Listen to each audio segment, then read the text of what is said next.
सिंध काबीना ने मज़म्मत की और गुजारिश की है वफाकी हुकूमत से कि इस मामले को भी, चूँकि ये ह्यूमन राइट्स का मामला है, इसको हुकूमत पाकिस्तान हर सतह पर इंटरनेशनल लेवल पे उजागर करे ताकि कश्मीरियों की जो प्लाइट है उसको हम दुनिया के सामने उजागर कर सकें। और तीसरा और आखिरी चीज़ ये कि एक बार फिर अक़वाम मुत्तहिदा में इस इशू को रेज़ किया जाए ताकि जो अक़वाम मुत्तहिदा की अपनी करारदाद है 1948-49 की कि कश्मीर के अंदर प्लेबिसाइट होना चाहिए, कश्मीरियों को ख़ुद फ़ैसला करना चाहिए अपनी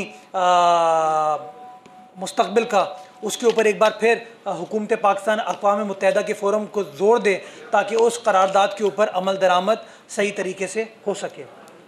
इसके साथ साथ जो मुख्तलिफ़ काबीना ने एजेंडेज़ डिस्कस किए और इस पर फ़ैसला किया वो मैं आपके सामने शेयर करता चलूँ। जो सबसे बड़ा मसला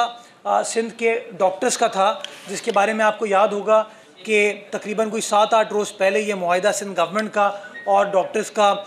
तकमील पाया था कि हम इस मामले को काबीना में लेके जाएंगे और उनके मारात को, उनकी जो सैलरी का लेवल है, उनकी आमदनी का जो लेवल है उसको पंजाब के तर्ज पे इक्वल कर दिया जाएगा। तो आज सिंध काबीना ने अपने वादे के ऐन मुताबिक इस बात का फ़ैसला किया कि हमारे जो डॉक्टर्स हैं उनको अपने अपने स्केल में जो पंजाब के डॉक्टर्स को तनख्वाहें मिल रही हैं उसके हिसाब से उनको भी तनख्वाहें मिलेंगी। इसके साथ साथ काबीना ने इस बात पर भी ज़ोर दिया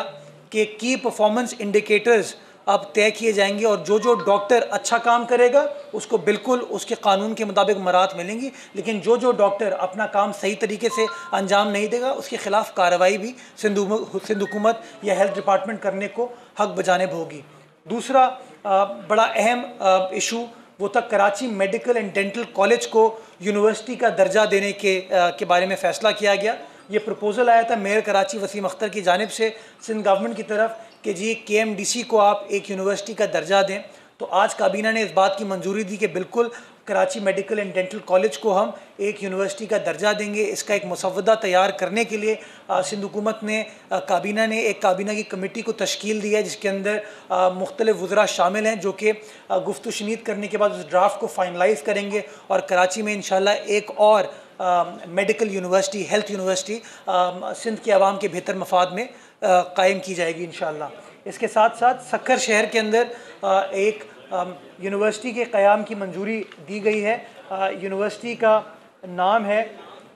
Arora university of art, architecture, design and heritage. इसको सक्खर में कायम किया जाएगा। ये बिल्डिंग तकरीबन कोई 70% कंप्लीट हो चुकी है और बाकी बिल्डिंग को कंप्लीट करके इंशाल्लाह एक बेहतरीन state of the art university कायम की जाएगी। इसका जो यूनिवर्सिटी का चार्टर है उसका बिल भी, उसका ड्राफ्ट भी आज काबीना ने जी इसके अंदर पब्लिक प्राइवेट पार्टनरशिप का अंसर होगा, लेकिन यूनिवर्सिटी का बुनियादी मकसद जो है वो सिर्फ कोई एक शोबे पर तवज्जो नहीं देगी। ये आर्ट, आर्किटेक्चर, डिज़ाइन और हेरिटेज की बात करेगी। इसका बुनियादी मकसद सिंध का जो इतना खूबसूरत हमारा माजी है, हमारा कल्चरल हेरिटेज है, उसको प्रोटेक्ट करना और सिंध में बसने वाले बच्चों को उस तालीम से रोशनास कराना किस तरीके से हम अपने कल्चर को, अपनी हेरिटेज को प्रोटेक्ट कर सकते हैं। इसके साथ साथ फ़ैसला किया गया कि सोशल वेलफेयर डिपार्टमेंट ने ये दरख्वास्त की थी सिंध काबीना से कि सिंध के तमाम 29 अज़ला के अंदर हमने ख़वातीन के लिए सेफ़ हाउसेस कायम कर लिए, लेकिन उन सेफ़ हाउसेस को और बेहतर तरीके से चलाने के लिए, उसकी क्वालिटी इंफ्रास्ट्रक्चर को और फर्दर इम्प्रूव करने के लिए हमें कोई फाइनेंशियल अकोमोडेशन की ज़रूरत है। सिंध काबीना ने आज मंजूरी दी कि 145 मिलियन रुपए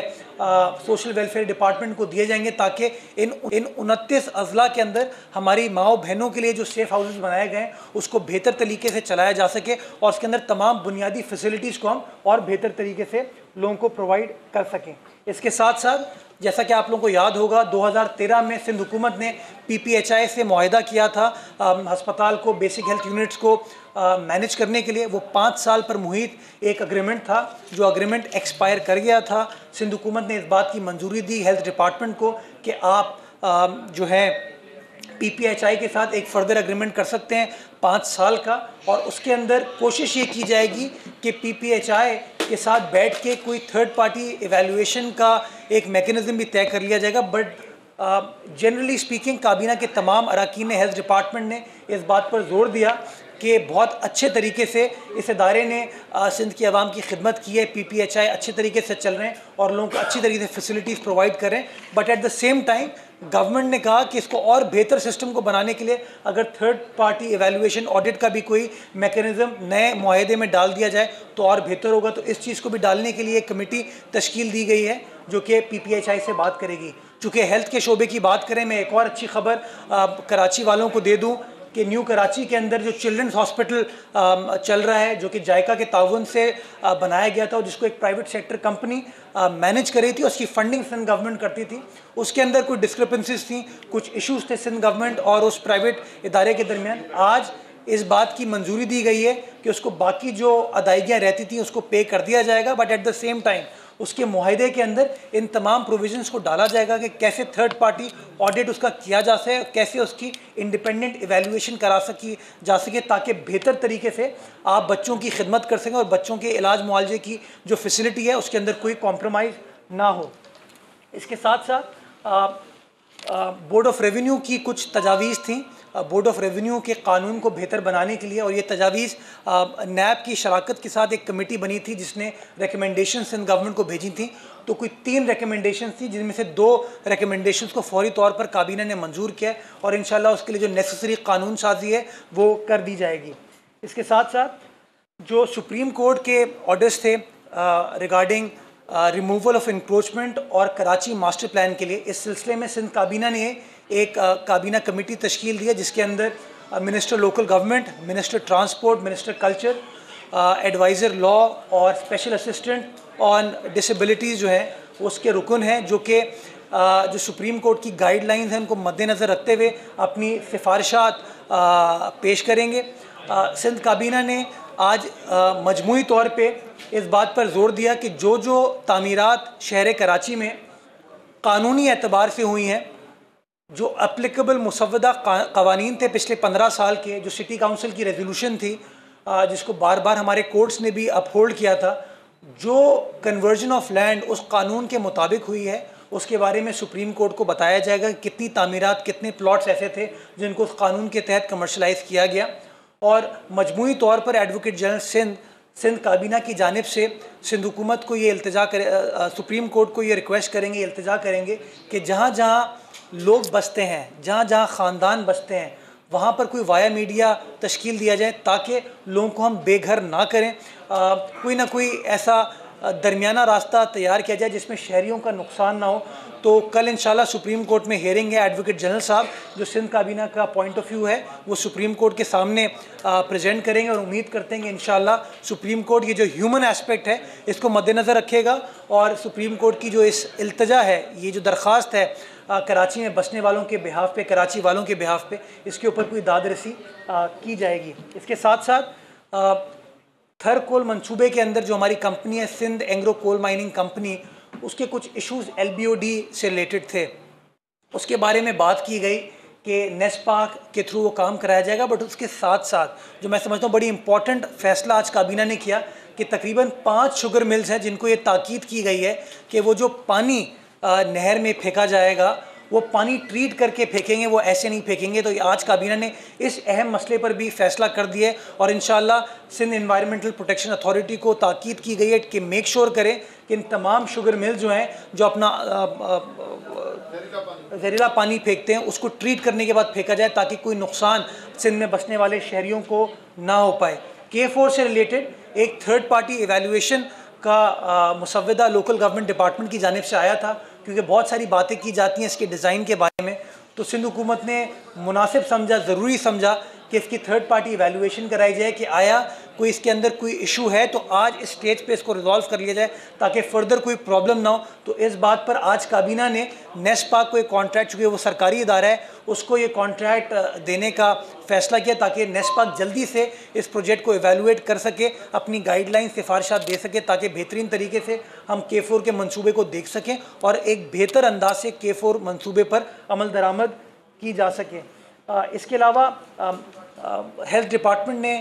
ये भी गुजारिश की और अप्रूवल लिया कि कराची में 2 अस्पताल और नवाबशाह के अंदर शहीद बेनज़ीराबाद के अंदर एक हस्पताल ऐसा है जिसके लिए वो पब्लिक प्राइवेट पार्टनरशिप में मुआहिदा करना चाहेंगे। तो इस बारे में भी आज सिंध काबीना ने मंजूरी दी और ये फ़ैसला कर लिया गया है। इसके अलावा और कुछ जनरल मामलात पे काबीना के सामने डिस्कशन की गई थी, जिसके ऊपर हमारी प्रेस रिलीज़ आपको आ जाएगी और तमाम नुकात आपको मिल जाएंगे। एक आखिरी चीज़ सिर्फ मेरे जहन से निकल गई, लेबर डिपार्टमेंट की एक तजवीज़ थी कि हम सिंध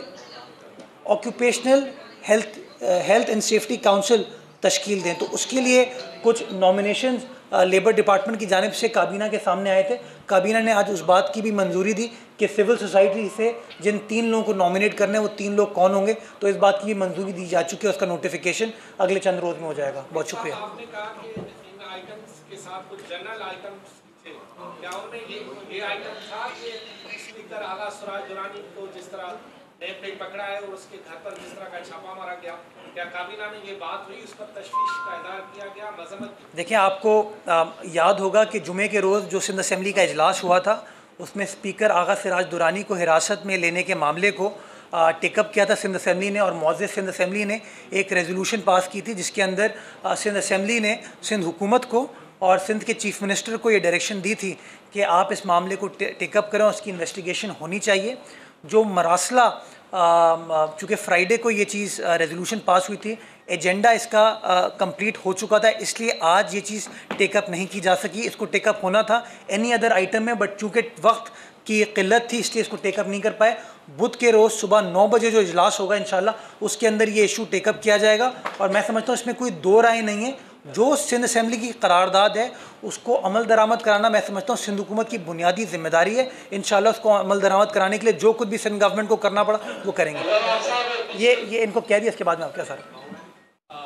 ये जो A4 के हवाले से, डिज़ाइन के हवाले से बात हुई है, ये काबीना ने पूछा किसी से कि ये डिज़ाइन अचानक क्यों तब्दील हुआ? 2 दहाइयों के बाद, 2 डिकेड्स के बाद ये डिज़ाइन किसने तब्दील किया, किसके कहने पे हुआ, किसको